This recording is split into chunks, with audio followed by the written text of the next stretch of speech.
Hi guys, Faxi Nadu here. We're going to take a look now at the Korg Electribe EA-mkII. We're also going to be making use of the Korg Electribe ER-1. We're going to show you about the EA, and then we're going to show you how these kind of work together and how nice it can be when they interact with each other. So first of all, I recommend that if you haven't watched our ER-1 video, you go watch that before, because many of the things are similar in this box and in that box in terms of the pros and cons and the way they work in general and what you get inside. The main difference is that this is a drum machine, a multi-part drum machine, and this is a two-part synth, a virtual analog synth. Another difference is that while this thing outputs everything to the left and right outputs, this machine will output, if you connect just this like we've done now, it'll output both of the parts to this output.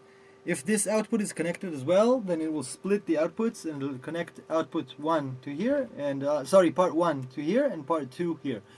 As you can tell, they are both, this is a monophonic, both a monophonic and a mono synth. So it's not stereo and it is playing a monophonic lines. So if we compare these two in terms of like the overall quality, in my opinion, this thing is the overall better device. It's just the overall, it just sounds better for what it does, and what it does better than this. Here there are no filters involved, and here being a V8 synth, you have a filter section on the synth, which I think just doesn't sound that great. Overall, as a synth, this machine just doesn't sound as good as this sounds as a drum machine. So kind of keep that in mind, but this is still a good device, as you will see. So what you got here, like I said, is a two-part synth. So both of these parts can be muted and can be worked in an interactive sort of way. And you have an aux section for each synth, a filter section for each synth, an amplifier section, and an effects section. The effects section goes on both parts together. So that's the only thing that is not separate between these two parts. So it's pretty good for bass lines, sort of acid lines, and sort of leads. I think for the type of music that we make, for purely electronic based sort of techno and trance music, and also great for, I think, ambient music if you go on lower BPMs. I'll show you a bit with the ER-1. I have set up here a sort of really simple, just simple drums. And here you have a bass line and a lead, which is actually from one of the presets. I haven't programmed this for you guys for this demonstration. I've found something that kind of fits together. So let's pretend we're making just a song for 2 minutes, and then we'll continue with the review. So, got some drums going on here.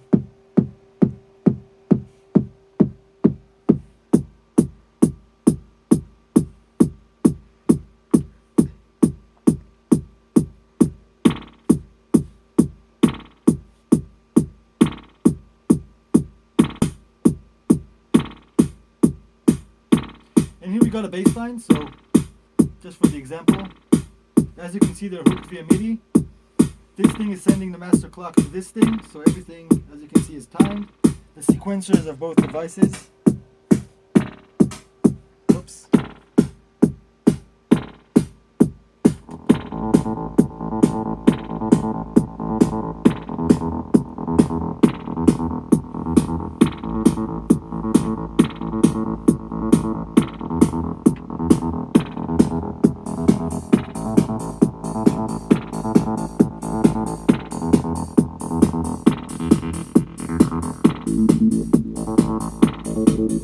You can get really nice sweet spots, even though I've mentioned it's not always that great. So this would be sort of a bass part, and if we move here, now it's controlling the bass part, everything that I move. And we can also do the record our movements. So what we have to do is, let's wait till it goes to the start of the loop and record the cutoff movement. So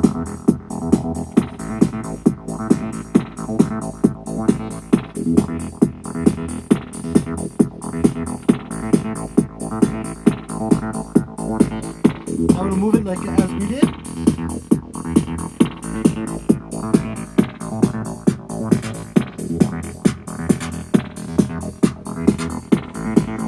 Second part.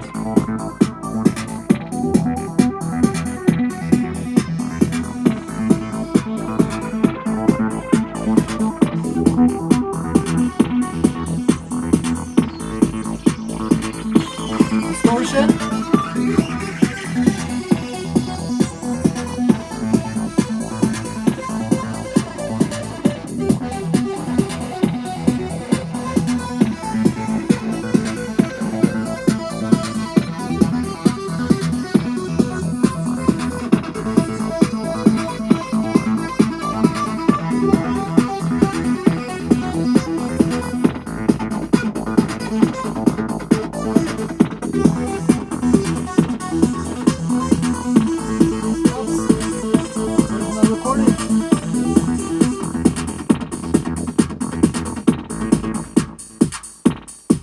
Let's go again.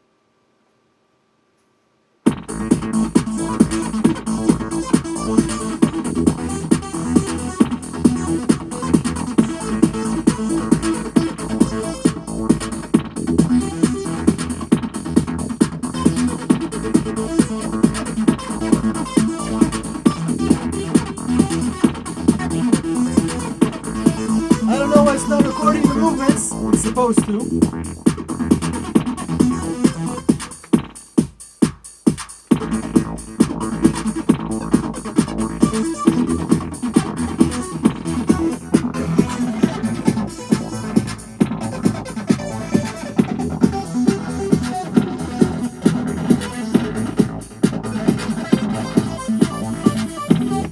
Anyway, so it's supposed to also record the movements. I'm sorry I didn't get it right here. It's probably just one of the settings.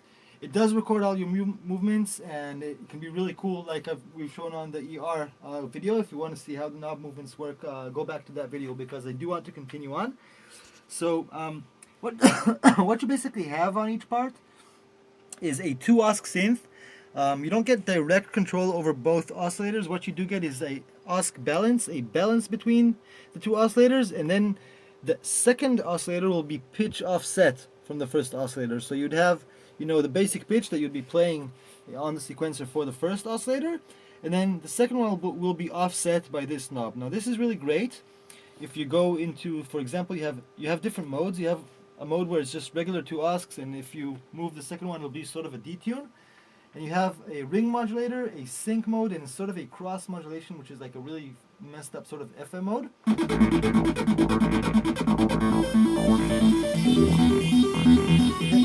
So this would be the cross modulation. Really cool.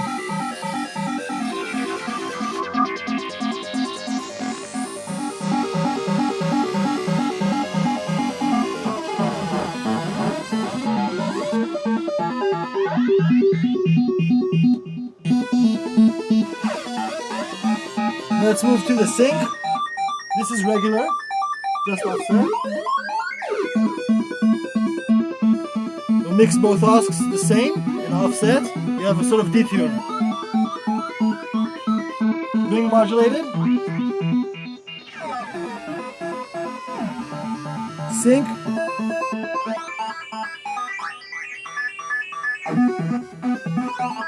So, osc 1. Sync second oscillator.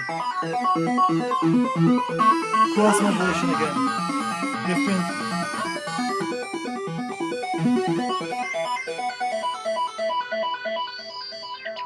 The filter kind of drops off. That's one of the things that I don't like so much about this thing. Too much.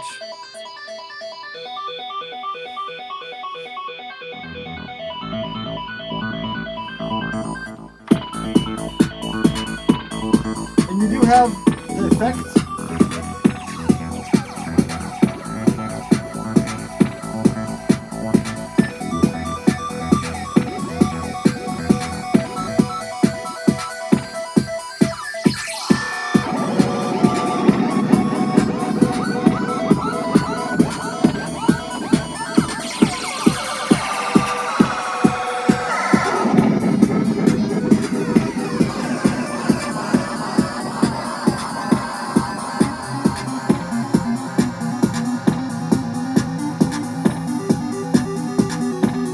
one ask.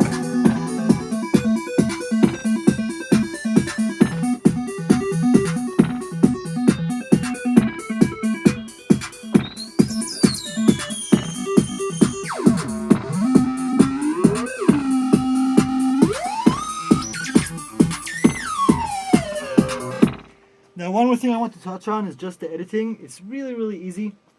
All you got to do, first of all, you have a keyboard mode. If you press here, these are the black notes, the white notes.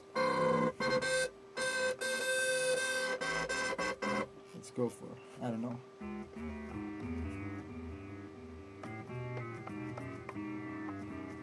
So you can play in keyboard mode.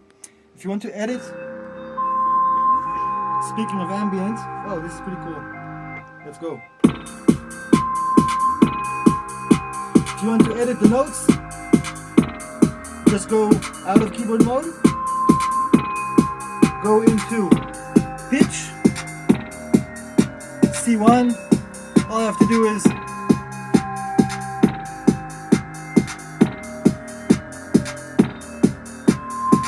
and of course move wherever you want to. That's it. As simple as that. Now the same is for the gate time, which would be the note length, like would be on your piano roll, which would actually be pretty much your sustain. The sustain would be the gate time, and it'll be over here. Instead of pitch, you'd go to the gate time, and you can tell it how long to basically hold the note, you know. And you can have it pretty long.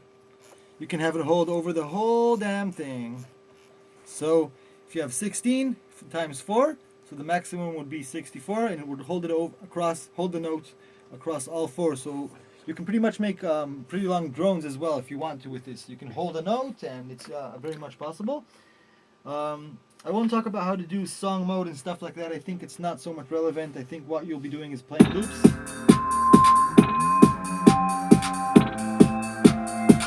And let's take a look at some of the patterns.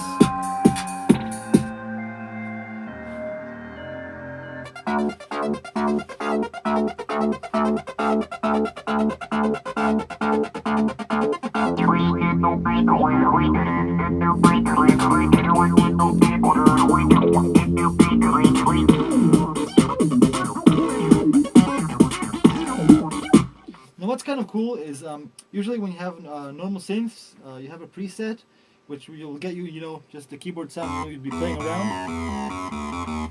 So you can get ideas. It's nice to have presets, you know, just to get quick ideas for stuff for your track and to play around. Here you have a little bit more than that. You have also the phrase inside. So there's a good chance, you know, that if you click something random here, it won't fit your track exactly right because it'll be different notes and whatever. But there's a good chance the overall vibe will be nice, and you'll say, oh, this is kind of cool, and you know, you'll just start really quickly changing around, and you know, just going to the pitch, changing a few notes. What I'm trying to say is it's really quick, you know, you find something cool.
So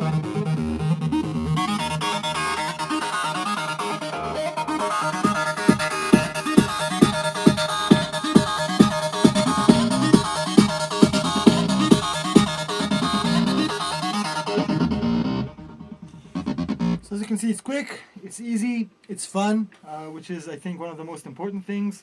It goes well with the other Electribes. We're really looking forward to find the sampler as well. But this is the Korg Electribe EA-mkII.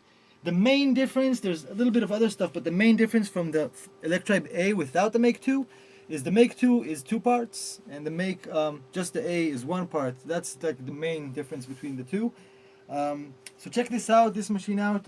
Again, you can find it for around $100, and for that price, I think it's much better than some of the stuff that is coming out today. Even though some stuff that is coming out today is supposedly more advanced, this still gives you, I think, more buck for the money. So Korg Electribe EA-mkII. It's a winner, not as much as a winner as this one, but still gets the medal. So see you later. Faxi Nadu, bye bye.